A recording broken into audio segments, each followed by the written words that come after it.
Morning, everybody. Welcome to another episode of Hawk Blogger Mornings. I am Brian Nemhauser. You can find me on Twitter and Instagram at Hawk Blogger.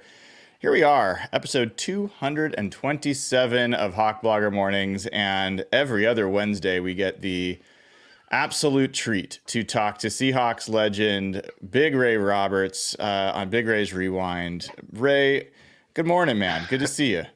Yeah, you too, finally, man. Sorry about the technical difficulties there, but glad I could get on this morning.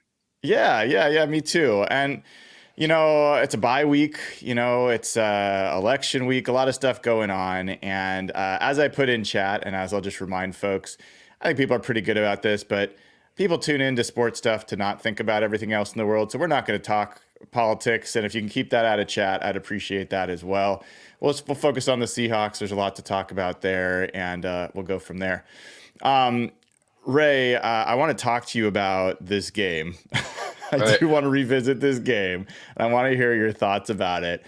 Before we do that, though, I got to tell you, I came up with an idea, and it's taken off a little bit. We'll see how it comes. It's called the People's Court. Okay. There are enough Seahawks fans that have been divided over coaches, players, whomever, that I was like, all right, I'm going to give you a chance to make your case, whether you're for this person or against this person. And I included myself on the list.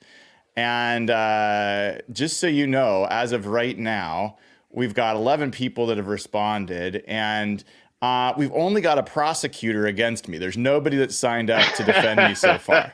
So, I feel a little exposed. There are a lot more defense attorneys for Geno Smith than prosecutors, which is interesting. So we'll have to figure out how we choose one of those. We only have defense attorneys so far for John Schneider, Mike McDonald, and Ryan Grubb.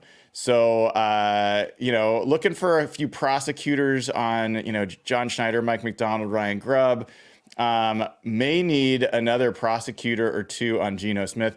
Wouldn't mind a defense attorney for me if we could find one, but this is gonna be fun. Did you ever watch The People's Court?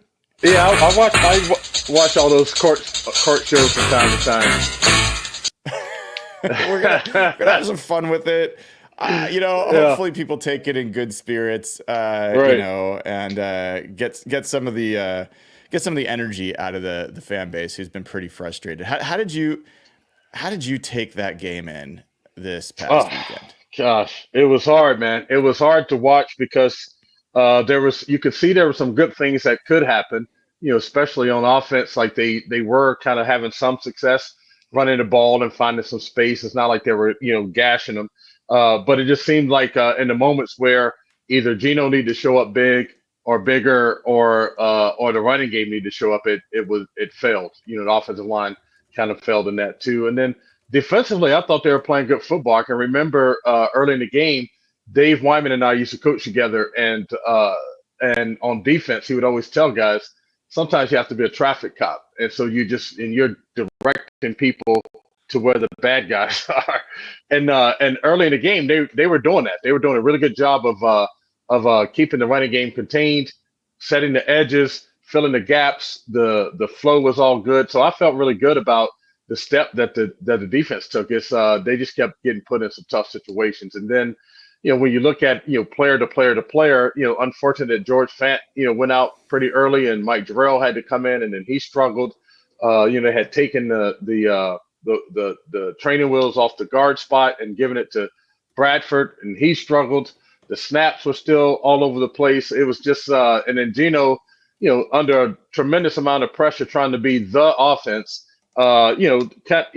Made some decisions or made some throws that weren't favorable. It didn't have favorable outcomes. But then you did see a guy like Cody White take advantage of his opportunities. JSN took advantage of his opportunities. So there were some good things on offense, but it's just like the bad things were outweighed the good things, and then you end up losing the football game. Yeah, interesting you mentioned George Fant. Even when he was in the game, was struggling. And I'm not sure he's got much left to play here. I mean, it looks like he's winding down, and it was really unfortunate that he had another injury. It sounds like this might be the thing that takes him out the rest of the year. We'll see, but it sounded not great. Um, when you look at that offensive line Yeah. and you look at, you hear Mike McDonald talk about the defense, and he says part of the reason things have started to get better is the continuity. They finally have had some guys being able to get some reps together on the defensive line. Now with the linebackers, Ernest Jones, a couple of weeks, and that's helping. Offensive line can't make the case that continuity has really been the issue. They've had the four guys, and then they have a right tackle that's been rotating, or that's been injured, but they've pretty much had their left tackle, left guard, center, right guard this whole season. So, you know, do you Well, see? I can push back on that just a Yeah, little go bit ahead. though, because those dudes have been together for the year, but man, they still are like basically five new pieces that never played together, and so it doesn't the continuity doesn't happen overnight. It's like there's a lot of things that has to come to play, and part of that is going through adversity together, and then really learning how each player shows up in those moments, how each player shows up, and I think that's why I think they had to just finally say we're going to go with a guard, because if you're Connor Williams, you're going like, well, who am I playing next to this week? Who am I playing next to the next game or the next play or the next series? The same thing that's happened for the tackle, and so you can get into a rhythm. And so I'll push back on that a little bit, but then I'll also say that the reason I don't use that for this offensive line is because I see individual players not getting it done, and so that is the biggest problem more than the continuity for the offensive line is that when you see Bradford continually getting beaten inside, or you see Connor Williams been over aggressive and top heavy, and blocking with his head down, and people are just swimming right over him. When you see Lincoln Tomlinson getting beaten across his face to the inside.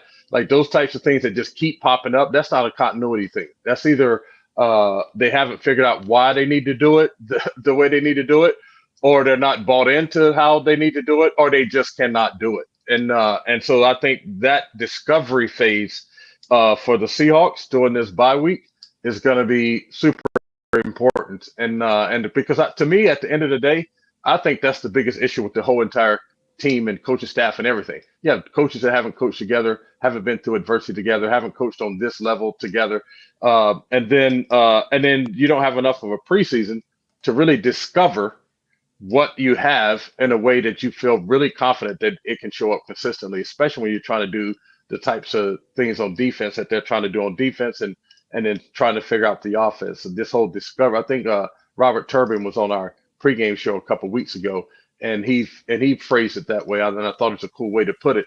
That they are still in a discovery phase of this program, and when you're in a discovery phase, it's hard to discover and win at the same time. Yeah.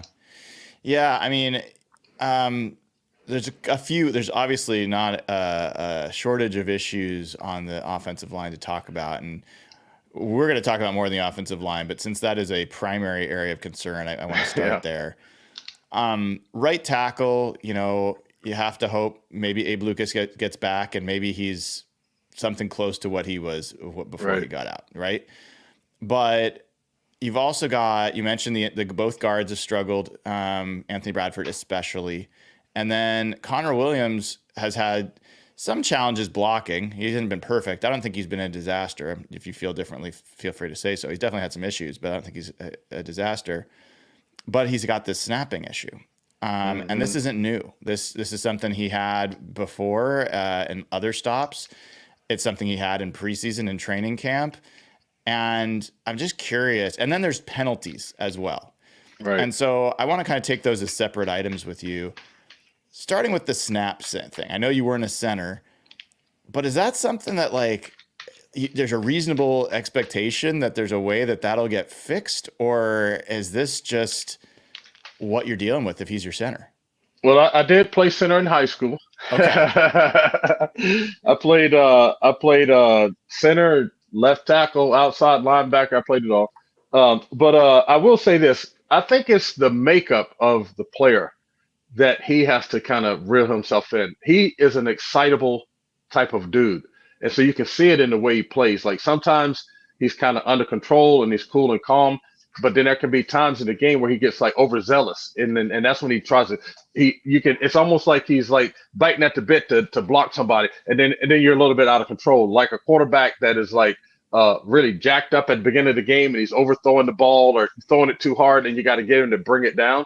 Like I think Connor Williams is that type of dude, and so you'll see that in this play where he'll be going along just fine, and then all of a sudden it's like I said, he's like a torpedo, and he's out of control, and he's messing up the double teams or missing, the defensive tackles, swimming over him and getting into the backfield or getting a sack, or he doesn't get up to the linebacker. I think that same thing happens when he's snapping the ball, especially on plays where maybe he feels a little bit more of the tension, or he really wants to take a good step and block back on a defensive tackle. I think he just gets really excited, and then it's just a lot of heat on the ball when he's snapping it. Or if you step into the right and you're not moving the ball with you to the right, when you snap it, then the ball is going to drift on you. And so then Geno's trying to snag the ball with one hand. And so I think it's more of a like getting Connor Williams to like be more right here, play more right here. Not saying like play without aggression, but just play at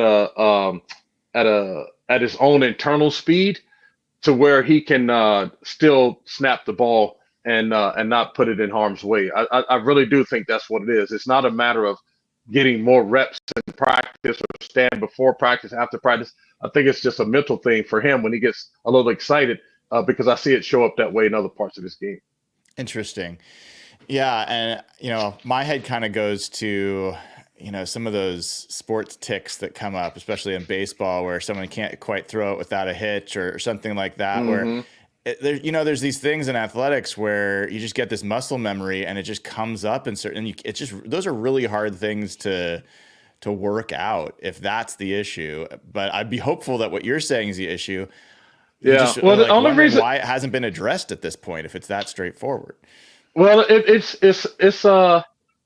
like if there's like you just said, if you're kind of wired that way, it's kind of hard to unwire yourself, And so Hmm. you can like for me, like I told this story on the post game show, like I used to false start a lot, and there were games where uh I would get one false start, and then I could tell in my spirit I was going to get another one because I was like, man, I don't want to be late off the ball, but I don't want to be too, oh, shoot, I snapped, and like false start, like, and one time in Detroit, I had three in a row, against the Philadelphia Eagles. And it was just so in my head. And I can remember Charles Cross, his rookie year, had a string of games where he was getting false starts, and it just kind of sometimes just kind of gets in your head. You're overthinking it, and then in your overthinking, you end up accomplishing what you set out to accomplish. It's kind of like they say if a receiver tells himself not to drop the ball, then you're probably going to drop the ball. If you tell Hmm. yourself to catch the ball, you're probably going to catch the ball. So it's like some little mind games like that, and you have to sometimes figure that out on your own in the moment. You can practice it, talk about it, all that kind of stuff. But in the moment where you can feel yourself, like for Connor Williams, he can tell that he's getting excited and he's like maybe about to be a like torpedo type of dude. Maybe he needs to have some way to talk himself down or calm himself down again so that he can snap the ball. When I worked with this sports psychologist before my second year in the league, and so I would struggle sometimes when even if the pass rusher didn't sack the quarterback, but he got close to the quarterback, it would make me feel like he beat me. And so then I'd have like a couple bad plays after that because I just wasn't used to that. And so this sports psychologist gave me like a way to reset myself after every single play. And so like after every play, win, lose, or draw, on my way back to the huddle, I'd say to myself, I'm good enough, I'm prepared, trust it. And then those three things would just help me go to the next play. Hmm. And so maybe Connor Williams needs to have something that kind of when he's about to step over the ball, to calm himself down and put himself in the right headspace to then not get so excited when he's snapping the ball and put too much heat on it or too high or to the right or to the left. Yeah. Yeah. It's an unfortunate thing to have to be talking about snapping. And it's also, if you have a problem with something that you have to basically do the right way 40 times a game, Yeah, and like one time, like he could be perfect 39 times, but that one time, if it comes, it can be a yeah, game changing play. So like you have to be perfect at it. And he's so far from it right now. Um, Ray, you also, while you were talking there, you're talking about penalties and you talked about Yeah, false starts. And I'm curious, you've told that story about Ray Donaldson before where he said, no more of that. He yeah, pulled you over on the side. Obviously, it's not necessarily that straightforward, right. but where does your head go to when you see kind of penalty issues? Do you generally see that as a player issue? Do you see that as a coaching, an indication of poor coaching? What's like, what's your head tell you when you see the penalties that we're seeing on the Well, offensive line? because I mean, first of all, like it has become a problem, especially in the last two games. I think they had 2 games ago, they had 11 penalties for 80 something yards. This past game, they had 12 penalties for 90 something yards. I can't remember. And JSN had 78 yards or 78 receiving yards pulled off the board because of a couple holding calls. And so sometimes, like I'm, it's like a snowball effect for this team because there's so many. I can't help but go back to that Ice Age image that I gave when the movie first starts and the little characters there trying to plug all the holes.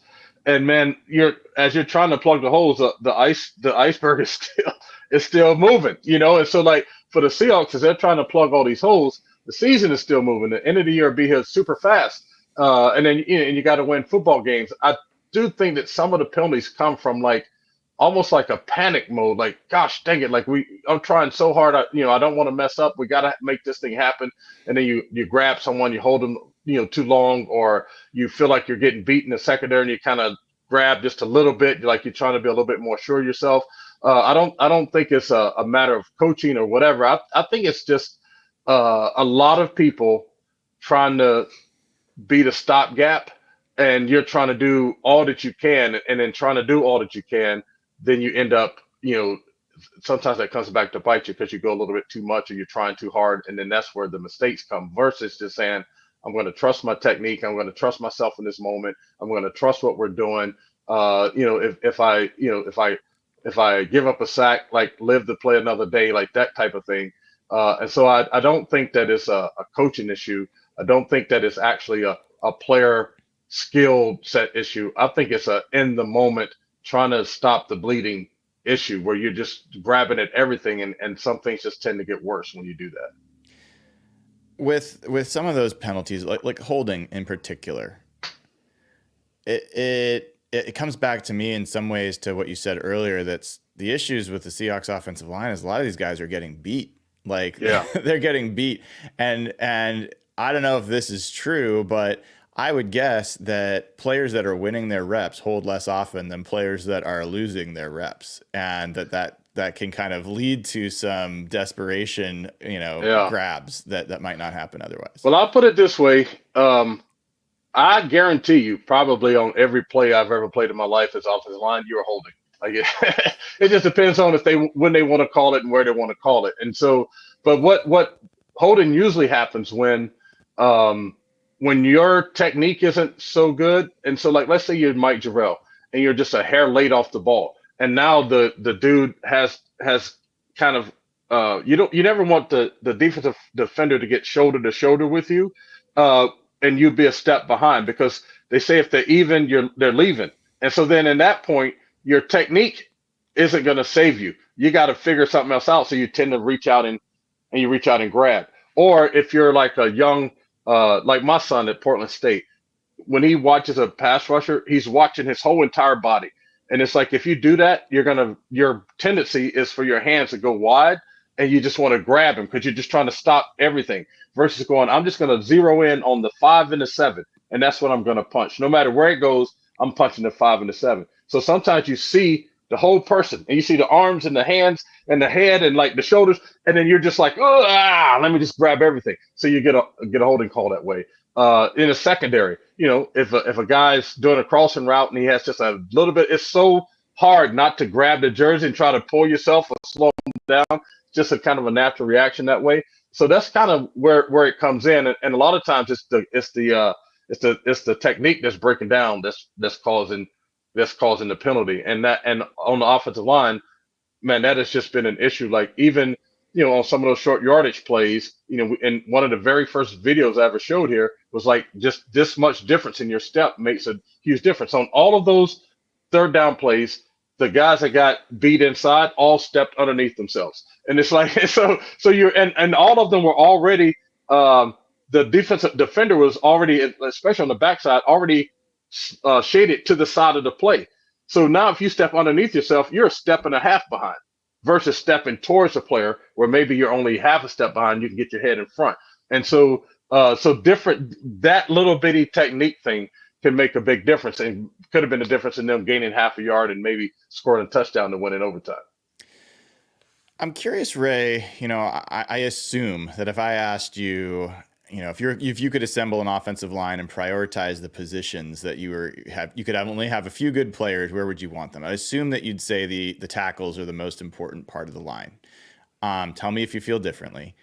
I'm curious if from there, does it go from outside to in? Is center like if you could pick one place to put your worst player that you have to play somewhere, is that the place you'd put them? Like where would you pick on a line to put your weaker player? Well, it depends. Like if you have two pretty good guards, you can then bolster up the center because sometimes your guard play will impact the center play because they have to work so much together. If in times when they've had not so good guard, you want to have a halfway decent center and a good tackle so that you can kind of hide in between the tackle. The problem with today's game though is that back in the day when they were running 3 and 4 man lines, you could hide a dude, but nowadays they'll cover all 5 dudes up. And so then every dude has to you have to do your deal. And so if you have a weakness there, they're going to find it. I mean, that was the Aaron Donald thing. Aaron Donald, they would move him all around and then create these one-on-one situations with the weakest player, and then it just wreak havoc. So I think the way I look at it is if Abe is able to come back and be healthy and be a player here for the next few years, you have two good tackles, and now you need at least one good guard and then two other decent players. You know what I'm saying? Because Uh-huh. you're not going to have 5 All Pros. You know what I'm Right. saying? But you can have two Pro Bowl type players and then some very good workman like players because the running game is coming back, and so that's why those interior defense linemen. Like if there was one in your people's court thing, if there was one prosecution of that I would prosecute John Snyder on, it's just his thoughts around interior and offensive linemen that they're overdrafted and overpaid. And it's like, man, sometimes so you get what you pay for. And if you are doing it the if you have that philosophy and it ain't working, then we need to change the philosophy and maybe we should overpay and overdraft and see if that works. You know what I'm saying? So in today's game, I think that you got to have a guard and a center that are pretty efficient in the run game and can pass block, and then you throw them in with some a good left tackle or right tackle, whichever strength you're gonna run the ball, or tend to be like really good right tackles that on teams that run the ball. And so I do think that you got to have at least two, Pro Bowl type players that could be in or out, depending on the season and who's voting and all that kind of stuff. And then I do think that, especially in this offense, though, I think you got to have a really good center, a center that can do it all, that can block, that can move people, that can pass block, that can snap the ball, that can be the leader, all that kind of stuff. And then between those tackles in the center, they can prop up some guards that are pretty decent. Why you say that in this offense in particular, center is important?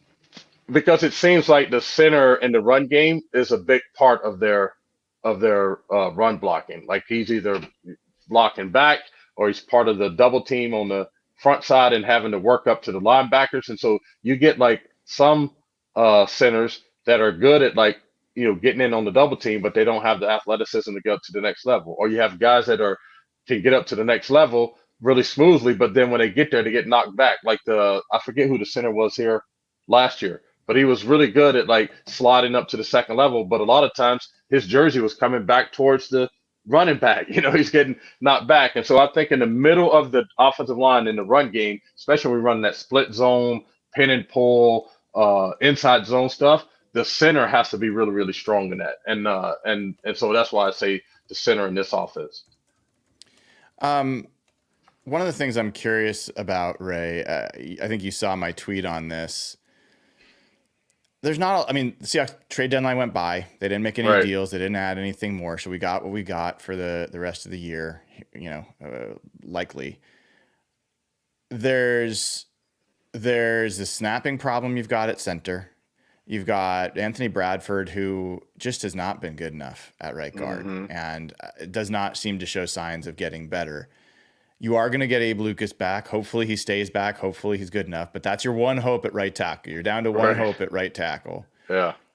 And so I find myself wondering, I was like, well, Olu was the guy that was supposed to play center. He snaps the ball fine. He'll know Mm-hmm. everything. He could go in there and know what he's supposed to do at center. And you can move Connor Williams to guard, which is what he's played before. And he, even at Connor Williams, like 75% of what he's been in the past, he is still proven to be a better guard than Anthony Bradford in the Yeah. NFL. So you could improve that position. You could solve your snapping problem. But I'm personally concerned with Olu's strength and ability to hold up at the point of attack. So I do have some curiosity about Jalen Sundell, who's undrafted free agent, but has found his way onto this roster and has been active as a backup tackle. He's been active as a backup guard. I just wonder if there's an opportunity there to at least give that a shot. And I'm curious what your thoughts are there. Yeah. I mean, I think as they're doing this evaluation during this bye week, I think they probably look at all those things, and but then also with those things comes other growth issues. So you got to decide, like, if we make this switch, is it going to be good enough, fast enough to warrant the change, or if we stay the same but change these few things to make it better, is that going to get us the results we want faster? I think that's the way you got to look at it, because anytime you start changing those pieces around, it's going to impact again this whole discovery phase. So you got to decide, you got to discover if Sundell can snap the ball and block people. You have to discover if Olu can take the step to not just be assignment perfect and all that stuff, but be able to hold his own, blocking people. You have to discover if Connor Williams can move and play guard and be the same dude that guard that he once was. So that's not going to happen overnight either. So you could still end up in a 3 or 4 game skid where you're trying to figure all that out and you haven't really improved. So you got to weigh that to, like, will that improve faster than us making some corrections or coaching points or types of plays or whatever? Because that has been the issue to me with the offense the whole entire time. There's so many pieces of the offense that are good at certain things, but not good at all things, and they're trying to put them. They're trying to make a unbelievable, salad out of all these different pieces that are just so different. So, like, to me, the skill set of the offensive line, I thought, going into the season, especially watching Grubb and Huff at UW, there'd be a lot of pin and pull and motions and all this pre-snap motion, all this kind of stuff to kind of create this eye candy. And when they've tried to do pin and pull, they don't have the guards that can do that. And but then when they try to run downhill, K9 isn't that type of runner. You know what I'm saying? And so you got to try to figure it out. And then that means that the running game within itself, the discovery phase of what the offensive line can and can't do, matched with the skill set of what K9 can or can't do, married to whatever type of running game you're gonna have, a passing game you're gonna have, and then you have Geno trying to navigate all of it, and then finding himself in situations where he's trying to probably do too much, holding on the ball too long, waiting too late to throw it away, trying to take risks so that they can get the offense going and generate. And so then it puts a lot of pressure on him, and then he's going to eventually make mistakes. And so he's in a place where he's probably trying to do too much, And so to me, there's I sent out a tweet a few weeks ago, like all these different things, or a few days ago, that I think that are dating, and they need to start getting married, because if they don't figure those pieces out, then it's just going to be the same struggle over and over and over and over.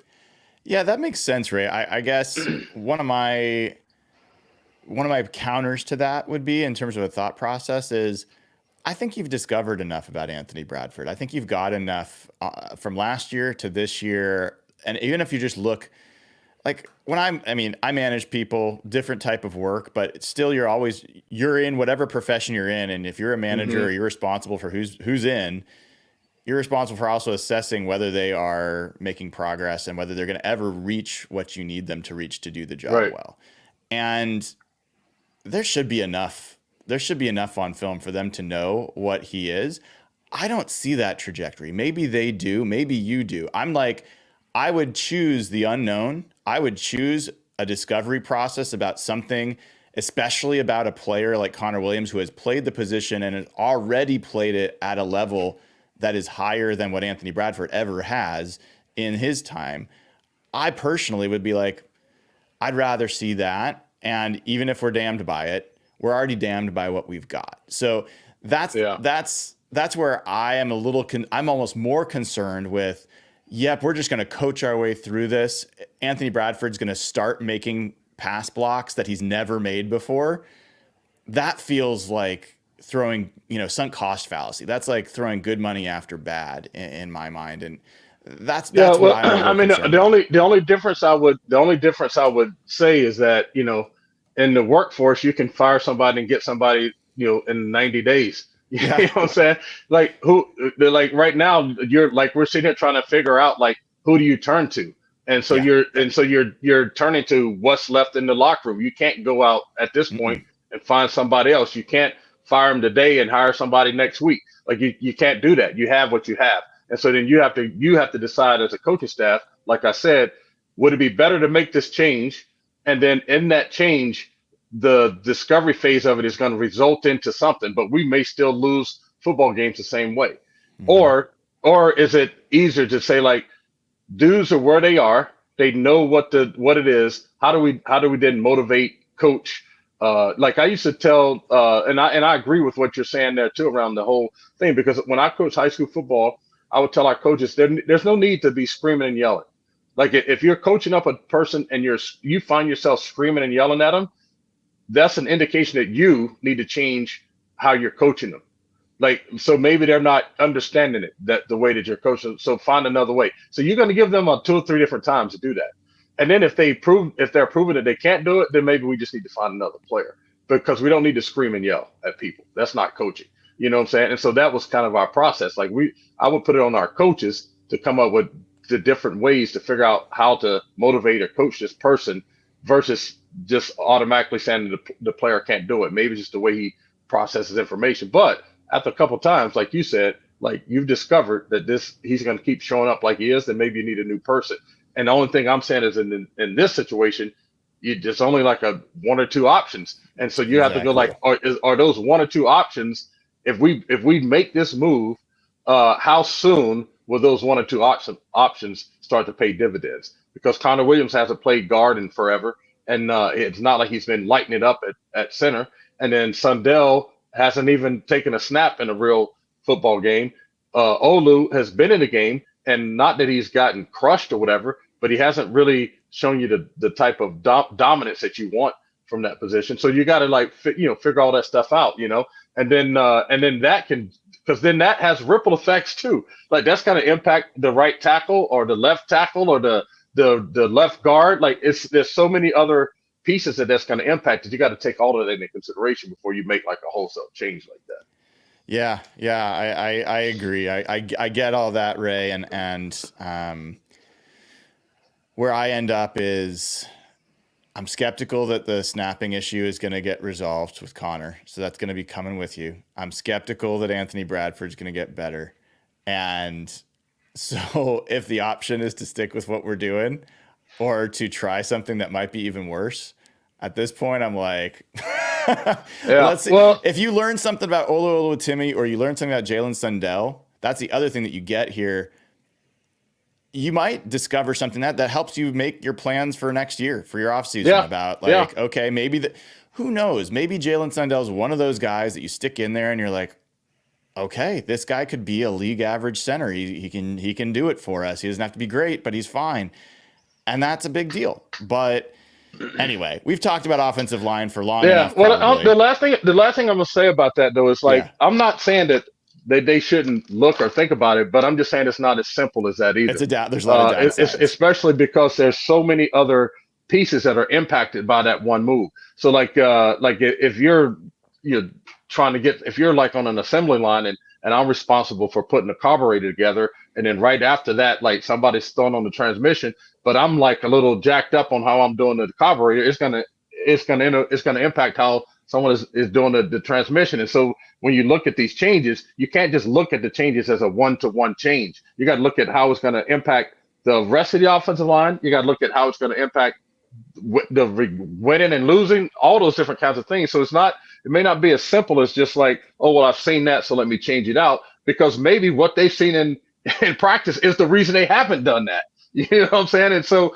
there's a lot of that there's a lot that we don't see as fans, and even as being close to the team, that drives decision making. And sometimes I think when you're doing stuff like this or you're trying to cover the games, we can boil it down to something that's so simple, and because we don't have all the information. And so that's the reason I just say, like, I hear you.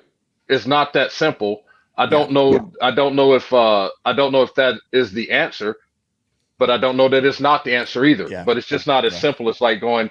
It's not a plug and play type of thing. 100%. Like, perfect example there is you put a new center in, how you're calling protections could change. You could start introducing error there. Like, there's also, like, that's why generally line coaches don't want to make two switches. If they're going to have somebody, they're going Right. to replace that player. They don't want to make two changes on the line or three changes. So totally understand. And I think that's all fair.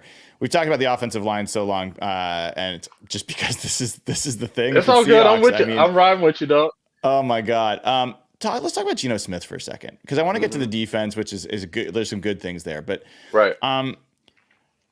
so I'll acknowledge, like I'm a Geno Smith fan. I love him as a person. I love like what he represents. I love what he's overcome. I love how he plays the game generally, the throws that he Hmm. makes. And yet, even with all of the things I know about him, the fact that he's under pressure more than almost any other quarterback in the NFL, the fact that most of those pressures are offensive line related, and he's under quick pressure, Hmm. like unavoidable pressure, faster than more than almost any other quarterback, and yet his.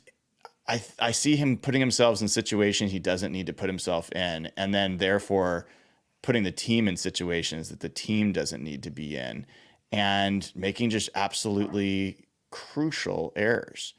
And Yeah. so I'm curious where you are on Geno Smith. What's your assessment? Is this a guy that you're like, this is a guy we should still be planning to build around? You're like, hey, this guy maybe just is not going to do it. Well, I'll put it this way. I'm a Geno fan too, and but Geno does things sometimes that kind of make you crazy. It's like, I have three sons and I love them to death, and for the most part, they do all good stuff. But then every now and then you're like, gosh, dang it, why'd you do that? Like, we gotta have a conversation about that. Call me tomorrow. You know what I'm saying? Like, and so that's kind of how Geno is. And then also, I think that we've discovered kind of who Geno is. And so, like, um, you look at Russell Wilson and how well he's playing now, or he looks like more like himself playing for the Steelers because he's in a system that plays great defense. They run the football, and you don't need to throw the ball 40 times a game. And so when Russell played here, they had a formula of him like 20 something completions, and they run the ball about 20 times or something like that. There was a combination of those numbers that they won more times than they not. When those numbers started to get skewed more towards passing and more towards running, then they ended up not winning games. What I see with Geno is that you have a guy who needs to have good complementary defense. You have a guy that needs the offense, the running game to take some of the pressure off of the passing game, and then you have a dude that can make every throw, uh, and can make throws under pressure, but he needs that complementary other stuff on the offense. So you need a tight end that can catch across the middle. You need a running game. You need play action pass. You need to be able to match protect with two receivers and have one of them get open now and again. And then sprinkled in there, he can make these dynamic throws under pressure and in tight windows that he's capable of doing. Right now, Geno is trying to be all of the offense. And I don't care who you are, all the people that can criticize him or if they love him, however you don't want. You have not been in that position to go where the whole entire success of the offense depends on your arm and your thought process. So the more times you lean on that, the more opportunities there are for you to mess up. And that just seems to be happening. So if you're on a 3 game skid or you've won, 1 game out of the last 5, and you're trying to win football games, you're probably going to take a few more chances because you're trying to figure out how can you jumpstart the offense, put it on my shoulders, I can make it happen, that kind of thing. But man, there's nothing in the run game that's taking the pressure off. There's nothing in the pass protection, other than Charles Cross that has given you, time to throw the ball. And like you said, the pressure comes so quick. They haven't been successful on first and second down, so they keep getting put in these third and long situations. I think Mina Kimes had this stat yesterday about they have the longest third down conversion yardage of since like the 1980s in the NFL. So like third and like 7 or 8 yards or something that they have to convert. So that's a lot of pressure. So at some point, you're not going to just sit back there and go like, oh, I'm just going to take the little check down. You're going to have to take some chances throwing the football. And when you take some chances, you're going to get some interceptions. In this past weekend, I think it was a little bit more than what people made of it. You had one that bounced off of JSN's chest. You had another one where his arm was hit, where he's trying to throw the ball out of bounds, and he goes, "Yeah, I could have thrown it out of bounds earlier." And so it's not like his decision making of who he's throwing the ball to and that kind of stuff is a bad thing. It just bad things keep happening in his journey to make the decision, and like getting hit with the ball or the ball bouncing off of someone's chest, like that kind of stuff. And then that last. The one that I just didn't like at all was the try to throw the sidearm thing to the tight end, because even if he catches that pass like that, he's probably going to get tackled at line of scrimmage. I mean, that's a low pass for him to catch going full speed across the line of scrimmage. You can't really see him as a blind throw, like that kind of thing. So whether the dude got held or not, I just thought that was a bad decision to throw the ball right there. I think you just either eat the sack or just throw the ball at the back of the end zone. But I will say that.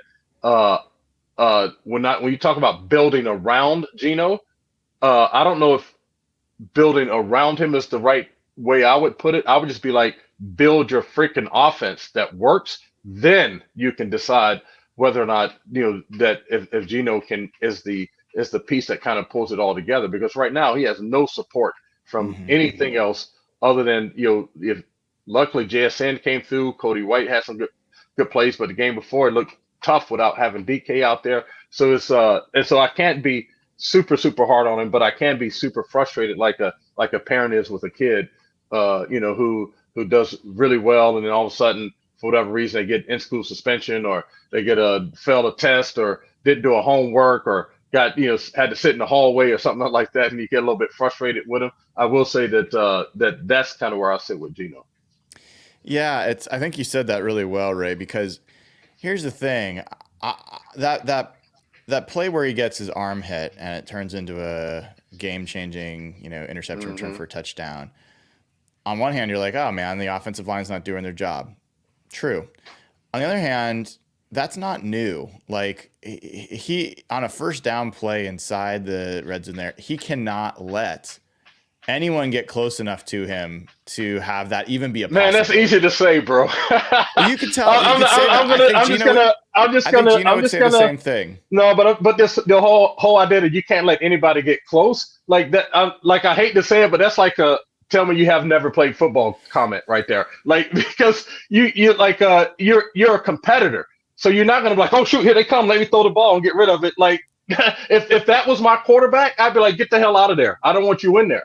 Like, yeah, hang in there and make a play, and you have to make a play. And then some of that, man, you're gonna get hit. You can't just go like, man, like if I can't let someone get close to me, let me just throw the ball out the back of the end zone.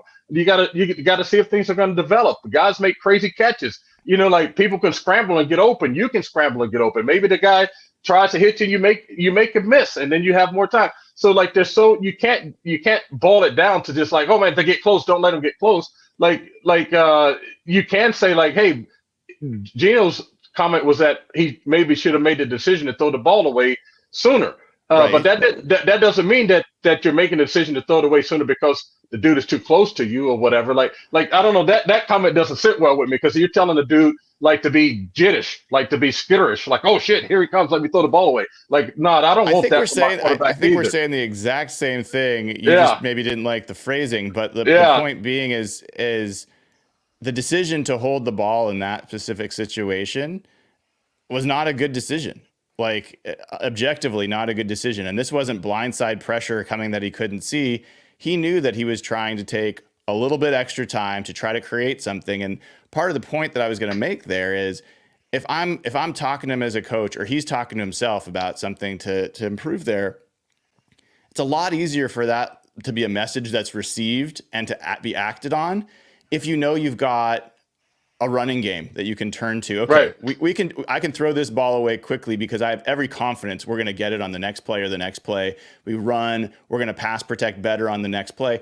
There's so many other things that he doesn't have where he feels Right. like if he doesn't get every ounce out of every play, that they're just not going to score, that they're not going to win. And so I feel like there's this tension that he's in where Mm-hmm. on one hand, he knows that he has to keep the ball out of harm's way more than he has so far this season. On the other hand, if he does that, there's not a lot of other things to turn to. Like Yeah. so many of the big plays that happened in that game were specifically because he held onto the ball just a little bit longer, made a Yeah. throw that most quarterbacks wouldn't even have the guts to make. And they turned into crazy big plays. The 2nd and 24 play to Cody White was like nobody makes that throw. The throw he made to the game tying touchdown, Yeah. very few guys make that throw. And so that's where I'm like, the hard part for me is how do you convince yourself, if it's just Geno talking to himself, Yeah. to change his ratio, his risk profile of like how often he's going to take time to make the throw if he knows that if he doesn't do that, like the team's going to be hurt. But when he does do it, he's making enough mistakes that the team's getting hurt anyway. Yeah, well, I don't know. I look at it as like, all the data stuff about when to go for it on fourth down and, all these different kinds of things, and you don't make it, and people say you can't judge the outcome, because the process is right and stuff. Well, Geno's process has been what has kept this team in games and has won games, and that includes being under pressure, making a risky throw, getting hit. If you look at the pass where he's the 2-minute touchdown he threw with 10 seconds left to Geno, was that the Detroit game? Yeah, Say I think that it was part again. when Geno made it was 10 seconds left and before the half, and they threw the touchdown to Atlanta to DK. Well, he was under the same kind of pressure, and he dipped under the defender and then stepped up and then threw a freaking dart. And so if you're saying like, hey man, like we need for you to like in those situations just get rid of the ball, that play never happens. And then if you take away that part of Geno, then you might as well just go find another quarterback because that is part of who he is. Now, would you like for those things to go away? Absolutely. And I think a part of it will go away.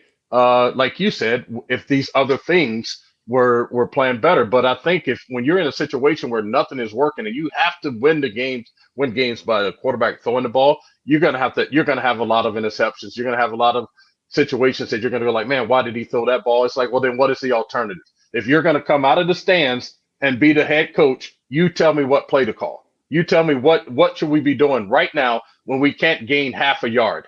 You tell me what we should do right now when Geno is under pressure 50-60% of the time that he's dropping back. You tell me what we should do right now when we don't have DK Metcalf in the game to stretch the field. You tell me what we should do right now when we don't have the starting tight end in the game. You tell me what to do. You know what I'm saying? You tell Geno to go play cautiously and like don't take risk and all. Like you see what I'm you're saying? really Like, misrepresenting what I was saying. no, So no, I'm not. I'm not just misrepresenting what you're saying. I'm speaking to all the other people that want to talk about like Geno, this, that, and the other thing, and the decision making and all that. Yeah, should he have thrown the ball away sooner? Sure, but also I don't want to take away Geno's freedom aggressiveness to say like, hey, I'm going to hold on to this thing to the very last minute to see if I can make a play because that is the only thing that you have going right now. I, And so I think that's exactly if right. you shut that down in Geno, you might as well just shut the whole season down and go find another quarterback to play because you're not gonna have a chance in hell to do anything. I 100% agree with that. And just to be clear, because even chat's not totally getting what I was saying before, to me, it's a situational question. When you're first and goal in a tie game, that's not the time to be the most aggressive. Like that is a time to potentially. Yeah, I think you have to we'll have to agree. situationally. We have to agree to disagree on that one, because like I want you to be aggressive. If that's who you are, and that's how you're playing, and that's I want you to be who you are in that moment. And then you're gonna have to live and die with some of the bad decisions, or a tip ball, or a hit arm, or like all those different kinds of things, because you are reeling and you're trying to win football games, and you want every dude to exert every possible thing that they have on every single play to give you a chance to win the football game. And so if you just say like, hey, like I want you to play this way, but then we get right here, man, like, oh boy, don't let them get too close, throw that thing away. You know what I'm saying? It's like, man, if I had held it because then you'll get the people to go like, oh man, if he'd held the ball just one more second, that Sure. guy was coming open. And and so it's like a win, damned if you do and damned if you don't kind of a thing. And so I just want Geno to be Geno, and the way they can mitigate some of this stuff is that they need to raise the level of all those other things. Because if all those other things don't get raised, it doesn't give a damn if Geno throws it away every single time. They ain't going to win football games. That part I agree with. So helpful to hear your perspective. I do think that situational football people do need to change the way that they approach it. But like I said, we have different perspectives. So let's talk about the defense since we've got a few minutes left. And that was an area where things actually went relatively well compared to all the mistakes that were made on offense.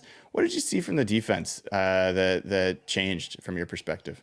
Well, it looked more like what we saw in the first, couple of weeks. Like I know in the post game we kept talking about in those first few weeks about the defense being on the string.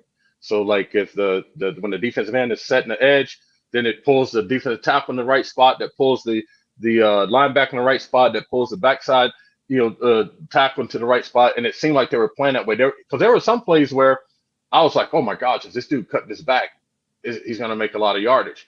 And then they would cut it back, but then the linebacker was there, or the safety in the box was there, or the defensive end came off of the backside tackle and was able to keep it to like a 3 or 4 yard gain versus it being an 8 or 9 or 10 or even bigger yard gain. And so I felt like this wall that they're like, I think Paul Moyer in our pregame show did a good job of explaining, like when you set the edge and if you get up the field as a defensive end and get your shoulders parallel with the sideline, that's like opening a door. It's like opening the gate to more yardage, because then what you end up having is a defensive tackle. Let me see if we can get them. So if the defensive end is up the field and the defensive tackle is back, you have this 4 yard space between them that also creates space for a person to run. And so it's cool if you get a dude that can burst through the line like an Aaron Donald and make a play in the backfield. But if you can't make that play in the backfield, you leave this gigantic hole to fill. And so I thought they did a really good job of like playing on a string, rallying to the ball, trying to make, get some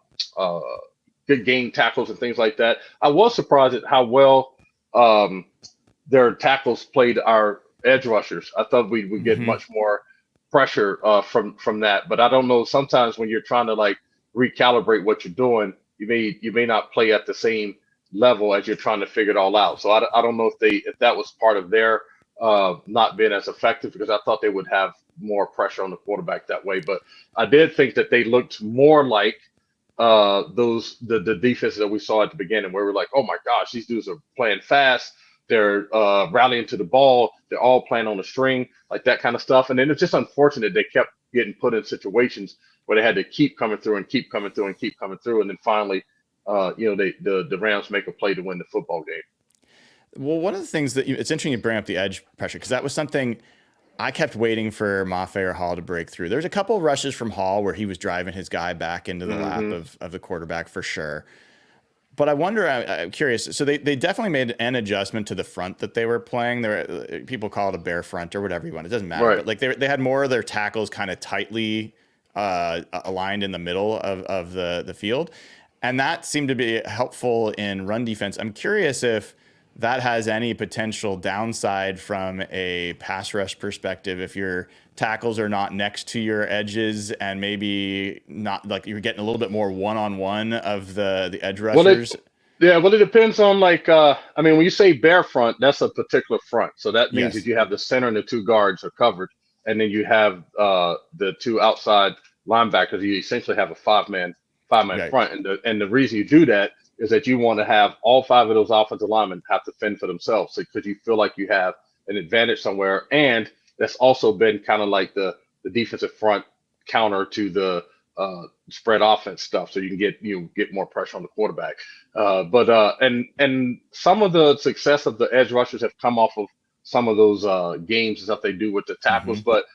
but also Mafe and Hall have just been manhandling dudes at the tackle spot, and just didn't see a whole lot of that. Like I mean, like even just coming free and being able to hit the quarterback, but as he's throwing the football and stuff, I just didn't see it. It didn't flash the way that it normally flashed. I find myself going like, man, did Mafe get hurt? Like, is he in the game?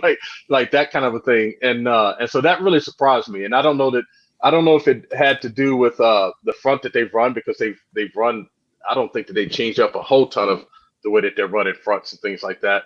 But I do think that maybe the thinking it through on the fly may have can slow you down a little bit, because you're trying to make sure, okay, like I'm gonna make sure that I make sure that I make sure that I got this assignment right. And so hopefully they can get out of that, so they can just start playing free again, because that slows you down from being who you are, and that who you are is what has been making a difference on the defense. That's an interesting point and perspective. Basically, that they might have been so focused on making sure they don't have busts in the run game that they're just a step slower or half a step Yeah. slower in getting after it in the pass rush than they were. I mean, they had even though they had no sacks, they had like 18 pressures in that game. And Matthew Hmm. Stafford did have a lot of trouble when he was under pressure in that game, but they just weren't getting all the way home. And I think you're Yeah. right. It feels like there's Yeah. more there than there Yeah. was.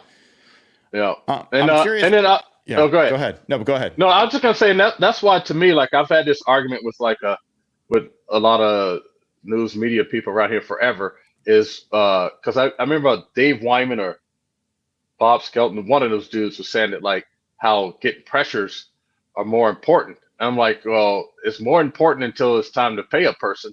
Yeah. Yeah. They can have a whole lot of pressures and no sacks, and they ain't getting paid.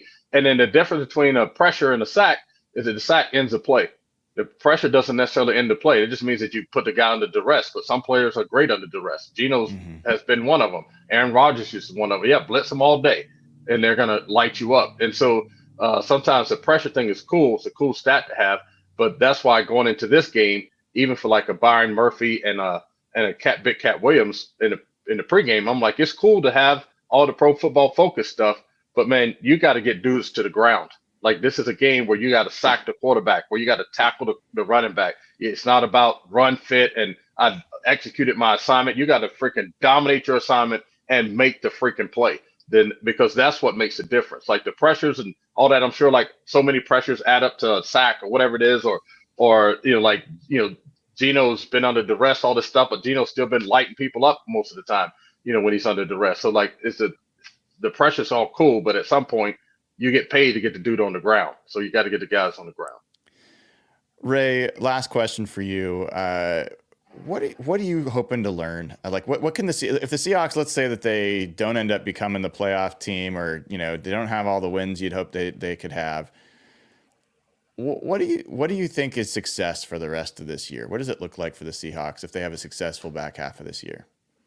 Well, I don't know if you're talking about wins and losses, but I just think that you have to. It's unfortunate that the offseason and the preseason is the way it is, because when you have a new coach with new coaches that he's not coached with before, systems that a defense has never played before, guys that a lot of the guys that were in a system before you came, that that you're trying to train and untrain uh, uh, things that they've learned in the previous things. So you got to untrain your mind to really buy in and like rely on the things that you're being coached now. Like, that's so much. So to me, um, at this point, if they can get to the playoffs, that'd be great. But for me, they gotta figure out going into the all season that they know who they have, and they know who they got to get. And to me, that starts with the offensive line. And like we've already said, like everyone has had enough chances that you should know that you know what you have, and then you should also start thinking about what you need, who you need, and then maybe even changing your philosophy on how you're going to go about getting them. Because if it's just about going and find another veteran dude that's going to have a career year, and then that ain't it either. Or trying to save money, that ain't it either. Or trying to catch a guy on the rebound, that ain't it either. So you're going to have to find some good players that can play together, and you can invest in them and develop them, because that's a no whole the development part is a whole nother issue, that you can develop them, because the lines that do well together are the guys that play a long time together and have a lot of reps together and spend a lot of time together and been through a lot of adversity together and have had a lot of success together. Like, and you just haven't had that here. It's been kind of like a turnstile at the interior offensive line position here. The center, the guards are different like every other year. Just not gonna. I think it was uh for like 5 or 6 or 7 years in a row, they never came back with the same starting offensive line year after year after year after year. You can't build offense. You can't build winning teams around that. Wise words from Ray Roberts. Ray, what do you want to tell folks is coming up? Anything coming up on Big Ray's Rewind, or anything else coming up for you that people should know about? Well, the cool thing is tomorrow and next Thursday, I'm filling in for Bob on the Bob and Wyman show. So I'll be on Seattle Sports Radio tomorrow from 2 to 6, and then next Thursday from 2 to 6. And haven't done the full day on air radio thing in a long time. So uh, forgive me if I feel like I'm running out of steam or something. But I haven't done it in a long while. But I'll be in the studio tomorrow and then next Thursday also with Dave Wyman doing that. This is a bye week, so this week I'm just kind of chilling and kicking back. Probably going to go down to Portland State to see my son play. And then with the Big Race Garage Grind, we're working on early December. I think we have a date, but I can't say it yet because I'm not sure. We have to make sure we lock it in. But we're going to do a live podcast, probably down at the VMAC, where we're going to have a panel, and then we're going to have a live audience, and then we're going to record one of the podcasts that way. So that's kind of our big project we're working on for early, maybe the end of this month, early next That sounds amazing. And you and Dave Wyman for a full show. That is something I'll certainly be tuning in to hear. That's awesome. Absolutely. Ray, man, thank you so much for coming on today. It's always great to see you. Yes, sir. Have a good one, buddy. And like I say, man, I appreciate the effort that you put in.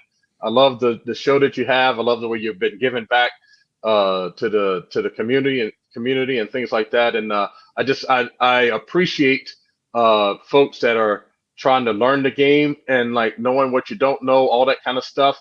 There's places I go into in my life where I don't know things, and I'm comfortable knowing what I don't know, and trying to make things happen and be an asset. So I can see you in that, and trying to do the same thing and trying to make sure that you have an informed voice. So I appreciate that. Appreciate that, Ray, and thank you for coming on. Make sure you follow him, Big Ray Roberts. He's fantastic, and check him out on 710 ESPN the next couple of Thursdays with Dave Wyman. Thanks again, Ray. All right, buddy. Peace. All right, that was Ray Roberts, and lots of good stuff there. I actually love it when we don't see eye to eye on something. It gets a little boring when everyone just agrees with each other, but I'm going to be asking Geno about this. I'm going to be asking Mike McDonald, maybe Ryan Grubb. I do think that Geno's got to be someone who plays his game. I don't think you can have him turn into someone that he's not. That's just not ever going to work. I do believe that there are situationally moments where you've got to change your thought process and change your risk profile. And I think a lot of the best quarterbacks in the NFL that have played would tell you the exact same thing. There's reasons that you throw the ball away towards the end of the half because you're preserving clock. There's reasons why you throw the ball out of the end zone when you're in the red zone, because you don't want to risk a turnover. You don't want to risk a negative play. I do think that players have to make, quarterbacks in particular, have to make different types of decisions in different types of moments. And I wouldn't fault Geno for being in a constant mindset of, I've got to win this game, because if I don't, who is? That has gotten to the point where I think the risk profile is too similar across the board. And I think that's not great. I think the other piece is that it's on Ryan Grubb. Like, there needs to be, like, when's the last time in the red zone you saw a play from the Seahawks where they had a guy running wide open where it's an easy pitch and catch for Geno Smith? Hasn't happened a lot this year. Like, you see those, I feel like every week you see multiple teams with these just walk-in touchdowns. Some of that probably is due to the fact that they have enough of a run game that play action is a threat. But Ryan Grubb's got to be able to scheme open more easy throws for Geno in the red zone, because a lot of the best play callers make their money in scoring touchdowns, like creating plays that create touchdowns. Yes, that sounds obvious, but those are a fraction of the total plays that you call in any given game. But your red zone play calling is a really big deal. It is a very complex puzzle. It's a very tight space with things happening very quickly. And like, not all play callers do great in that situation. I think back to, I don't know if it was the 49ers game or when it was, that there was all those fade patterns, like the fade into the corner before the end of the half, where it was just repeatedly like spamming the same play. And, you know, one was to DK, one was to JSN. I think they went back to DK. Like, there's got to be more to it than just a fade pass. Like, you got to do something more than that. And so I do think Grubb owns some of the responsibility and accountability there as well. But look, the fact of the matter is, there were times where years would go by without, like, Russell Wilson throwing an interception in the red zone. Like, he just had a different, perspective of how much risk to take in those situations. Other quarterbacks the same way. They can go years without creating a turnover in the red zone. For Geno to have 2 in one game, and he's had others this year, like, you just can't do it. So I really do think red zone decision-making does need to change for him. But Ray, he's got his perspective, and I think it's totally valid for him to have whatever perspective he's got. I'm honestly just looking for things that are under the control of the team and under control of the player that they can change that could improve the result. That's really it. Change the process, get a different result. That's really what I'm looking for. And those are some of the options there. We will be back tonight, 6:00 p.m. with Real Hawk Talk. It'll be Nathan Ernst and Jeff Simmons and I talking Seahawks. I will encourage everybody, if you have not already signed up for the People's Court, would love to do it. We have prosecutors, 2 prosecutors for Geno Smith. One of them's available tomorrow from 9 to 10 a.m. I don't think any of the defense attorneys are available tomorrow at 9 to 10 a.m. If you want to be a Geno Smith defense attorney tomorrow from 9 to 10 a.m., sign up and we can potentially do our first People's Court tomorrow. I don't think we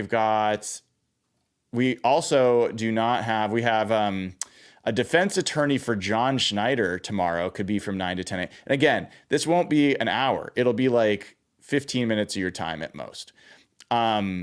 So we've got a defense attorney for John Schneider tomorrow at 9 to 10 a.m. If we could get a prosecutor for John Schneider, we could potentially do that People's Court tomorrow. What else? And then tomorrow, we actually have a defense attorney for Ryan Grubb. and that person's available from 7 to 9 a.m.